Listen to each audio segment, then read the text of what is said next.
guys. I'm going to be vodcasting the solution to homework 1.6 problem C. I was debating whether or not I was actually going to ask this question, but I figured since I'm doing the vodcast, it wouldn't hurt to expose you guys to something that I'll be talking about in the future. So let's go ahead and write the reactions first for this reaction. Now the thing that's a little tricky about this reaction is really they don't give you compounds initially, they just give you the ions. In looking at this, because we do see the word solution here, that is a hint that we are going to be seeing some ions. So initially they say that you have a solution containing a silver 1 ion and it's mixed with a solution containing an iron 2 ion. So all you have to write here is silver with its plus charge, and it's being mixed with iron, and that has a 2 plus charge. So I went ahead and I wrote that, and I went ahead and I wrote that, and I'm going to write my arrow. Now, what they did not give you is the anions. They only gave you the cations. So they're actually walking you into a redox reaction here, and just not talking about the spectator ions in this case. Now, this one is weird because somebody does not start with a 0. But again, you are still going to have redox, meaning you're going to have up and you're going to have down.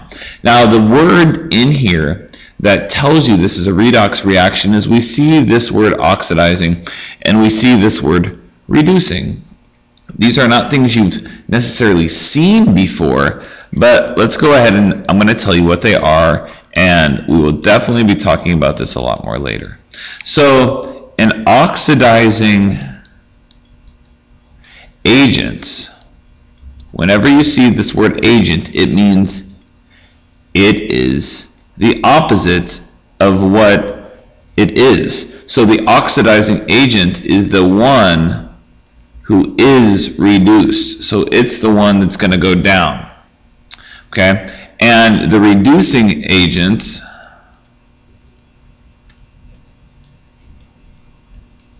it's going to do opposite of what it is. So the reducing agent is the one who's going to be oxidized, which means it is going to go up.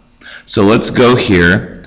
The oxidizing agent is silver, so it is the one that's going to go up. So silver is going to want to go up. I'm sorry. Me stupid. Oxidizing agent is reduced, so it's going to go down. And iron 2 is the reducing agent. So in this case, the reducing agent is going to go up.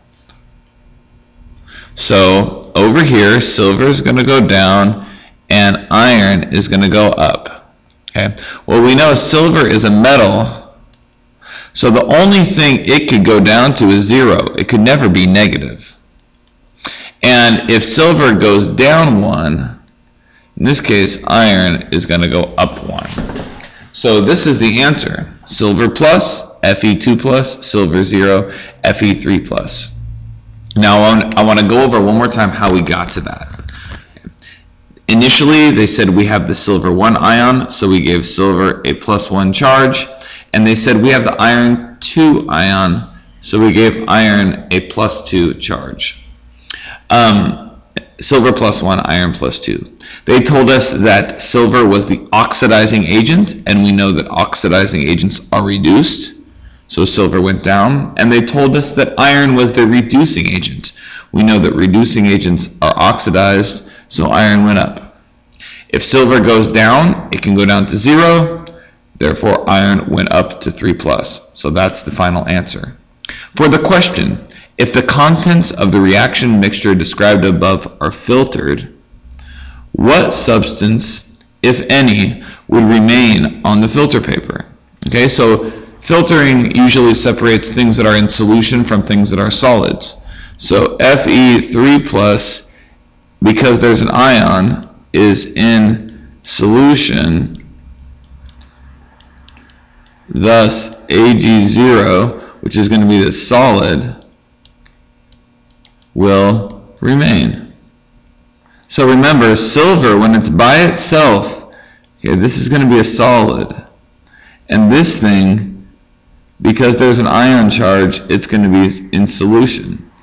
So if you think about a filtering system, if you take